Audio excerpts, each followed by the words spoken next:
Bismillahirrahmanirrahim. Assalamualaikum. Semoga kita baik-baik saja dan semoga kita masuk surga. Amin. Achum Kasum, atau lebih dikenal sebagai A. Kasum, lahir tanggal 9 Januari tahun 1916 dan wafat tanggal 11 Juni tahun 1979 adalah tokoh pengusaha dari Jawa Barat. Ia adalah orang pribumi pemilik toko kacamata pertama di Indonesia. Kasum awalnya memiliki paman yang merupakan lulusan Quick School sekolah guru. Setelah ia mengikuti Sakelsul sekolah tambahan untuk mengejar kekurangan pelajaran, ia masuk taman siswa dan sempat bersekolah di sebuah sekolah dagang di Bandung. Barulah ia bekerja di Bandung sebagai asisten pemilik toko kacamata optisi berkebangsaan Jerman, Kurt Schlosser. Karena kesungguhannya, Schlosser menyuruhnya belajar dengan tekun agar kelak dapat mewarisi usahanya itu. Ia kemudian membeli toko itu dan menjadi orang pribumi Indonesia pertama yang menjalankan usaha perkacamataan. Pada masa perjuangan ia banyak membantu dan dibantu oleh tokoh-tokoh perjuangan. Setelah mendalami usaha pembuatan lensa di Jerman, ia mendirikan pabrik lensa bifokus di Kadungora, Garut, yang terbesar di Asia pada masanya, yang diresmikan oleh Adam Malik. Pabrik ini tutup pada tahun 1997 karena krisis ekonomi. Kini anak dan cucunya mewarisi banyak usaha optik tokoh tersebut. Nama toko kacamata Kasum pasti sudah tidak asing lagi di telinga masyarakat Indonesia terutama bagi mereka yang tinggal di Garut dan Bandung. Namun, mungkin tak banyak yang tahu kalau toko yang kini telah tersebar di berbagai penjuru tanah air ini dirintis oleh seorang tokoh pengusaha asal Jawa Barat bernama Achum Kasum atau yang lebih dikenal dengan nama A. Kasum. Memang tidak banyak yang mengetahui kisah A. Kasum karena tidak mudah mendapatkan informasi tersebut. Salah satu buku yang memuat kisah A. Kasum adalah Jiwa Joang Bangsa Indonesia, karangan Talib Ibrahim yang diterbitkan Mahabudi tahun 1975. Buku ini memuat biografi singkat tokoh-tokoh nasional yang pernah dimuat dalam Harian Indonesia Raya dan Angkatan Bersenjata tahun 1972 sampai 1973. Dalam buku ini, A. Kasum disandingkan dengan tokoh nasional yang profesional di bidangnya masing-masing seperti Prof. Dr. Bahder Johan Cendikiawan, Si Upik Farmasi, Sudarpo Pelayaran, HM. Nazir Pelaut, Ramang Sepak Bola, Sayuti Karim Pelukis, dan Yahya Bahar Perkapalan. Untuk lebih jelasnya, berikut akan diringkas secara detail kisah A. Kasum ini. Kasum lahir di Desa Bojong, Kadungora, Kabupaten Garut sampai Jawa Barat, tanggal 9 Januari tahun 1917. Penghasilan ayahnya yang bekerja sebagai petani, membuat Kasum kecil terbiasa hidup sederhana. Untuk urusan pendidikan pun, hanya berhasil ditempuhnya hingga tingkat taman dewasa perguruan taman siswa. Meski demikian, keterbatasan ekonomi tak membuatnya patah semangat. Sebelum dikenal luas sebagai pengusaha sukses, Kasum ikut membela kemerdekaan Indonesia. Hal itu bahkan telah dilakukannya sejak masih menimba ilmu di taman siswa dengan terlibat aktif dalam berbagai organisasi pergerakan.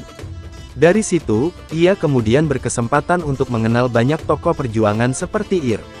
Soekarno dan Muhammad Hatta. Setelah tamat sekolah, Kasum bekerja di sebuah toko kacamata yang terletak di Jalan Braga, Bandung. Toko tersebut merupakan milik pria berkebangsaan Jerman bernama Kurt Schlosser. Dari sang pemilik toko, Kasum kemudian banyak belajar tentang seluk-beluk bisnis kacamata. Pelan-pelan, dengan bermodal sepeda, Kasum mulai merintis usahanya dengan cara keliling dari pintu ke pintu untuk menjajakan kacamata dagangannya. Akhirnya, setelah beberapa tahun, berkat semangat kerja keras dan kesungguhannya, pada tahun 1938 Kasum berhasil membuka toko kacamata sendiri di Jalan Pungkur, Bandung yang merupakan toko kacamata pertama yang dibuka oleh orang pribumi. Bisnis kacamatanya perlahan-lahan berkembang dan berhasil melakukan ekspansi cabang ke sejumlah kota besar di Indonesia seperti Solo, Yogyakarta, sampai ibu kota Jakarta. Usahanya yang terus berkembang itu memberi dia kesempatan untuk membantu orang-orang yang aktif di pergerakan nasional. Karena kontribusinya itu, pergaulannya di kalangan para pejuang pun semakin meluas. Dalam perjalanan karirnya, Kasum memang banyak membantu dan dibantu sejumlah tokoh pergerakan.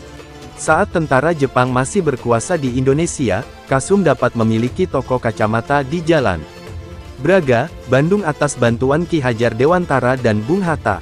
Pasca proklamasi kemerdekaan, Belanda kembali ingin menguasai Indonesia. Dalam masa revolusi itulah, Kasum ingin aktif di Palang Merah Indonesia. Namun belakangan, ia terpaksa mengungsikan keluarganya ke Klaten, Jawa Tengah, ketika peristiwa Bandung Lautan Api meletus pada tanggal 24 Maret tahun 1946. Kemudian, atas saran Bung Hatta yang ketika itu menjabat sebagai wakil presiden, Kasum membuka toko kacamata di Yogyakarta serta pabrik penggosok kacamata di daerah Klaten. 5 tahun kemudian, ia berangkat ke Jerman Barat untuk menambah pengalaman dan wawasan karena merasa tidak puas dengan keahliannya. Di sana ia belajar optik dan magang di pabrik milik Dr. Herman Gebes sampai akhirnya mampu menguasai ilmu pembuatan kacamata baik secara teoritis maupun praktis. Setelah merasa mendapat cukup ilmu, Kasum kembali ke tanah air. Pada tahun 1970, dengan bantuan modal dari bank, ia mendirikan pabrik lensa bifokus di kampung halamannya, Kadungora, Garut sampai Jawa Barat. Pembukaan resminya baru tanggal 23 September tahun 1974. Dilakukan oleh Wakil Presiden Sri Sultan Hamengkubuwono ke-9. Pabrik tersebut merupakan pabrik pertama di Indonesia sekaligus yang terbesar di Asia pada masanya. Di sela kesibukan membangun bisnis yang dirintisnya sejak tahun 30-an itu, antara tahun 1961 sampai 1971, Kasum masih menyempatkan waktunya untuk menjadi Dewan Kurator atau Pembina Mahasiswa sejumlah perguruan tinggi dan organisasi kemahasiswaan tanah air, seperti Institut Teknologi Bandung, Universitas Pajajaran, Universitas Pasundan serta Himpunan Mahasiswa Indonesia. Pada tanggal 16 Februari tahun 1975 Kasum diterima menjadi anggota Ilmu Pengetahuan Optik Jerman Barat dengan nomor anggota 176. Ialah seorang Asia pertama yang diterima menjadi anggota. Kasum meninggal dunia di Bandung pada tanggal 11 Juni tahun 1979. Sumber 1. https://it.m.wikipedia.org/w-index.php. Titel sama dengan A. Kasum dan Divonly sama dengan true. 2. https://kasum.id-sejarah-kasum-.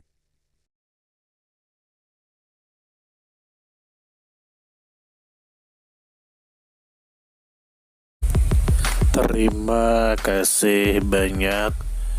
Mohon maaf jika ada salah. Semoga kita masuk surga.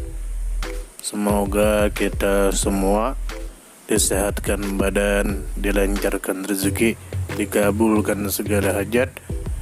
Terima kasih banyak. Sampai bertemu di pertemuan selanjutnya. Salam damai. Terima kasih, semoga kita baik-baik saja, mohon maaf. Terima kasih, semoga kita baik-baik saja, mohon maaf.